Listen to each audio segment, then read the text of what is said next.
Hello guys, good morning. Ah, ako pala po nagtrabaho dito po sa nagrerenta ng mga gamit po sa mga gamitan. Ito po, kung gusto niyo po maghiram kayo ng gamit, magre-rent po, ito po available po kami dito. Tingnan niyo po yung amin gamit.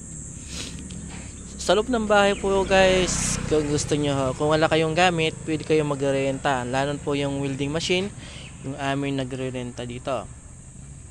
Yan po guys, ay yung welding machine namin yan. Ito po ginagamit po to sa guys pang ano ng mga semento. Yan. Ayan. Yan guys, andito lang kami po sa gilid na po ng mason ng pabahay. Yan lang guys.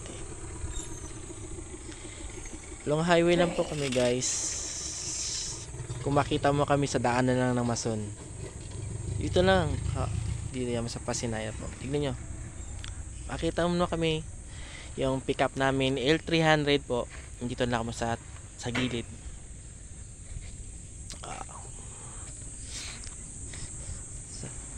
Tingnan nyo po. Sa gilid lang kami guys. Yan lang aming pwesto namin. Kung gusto nyo po magre-renta ng gamit po, andito po kami. Handa kami magtulong. Bali, ang kailangan po guys namin po, isang valid ID po. Yun lang po kailangan namin, valid ID, yung payment nyo. Mura po ang re-renta namin dito guys.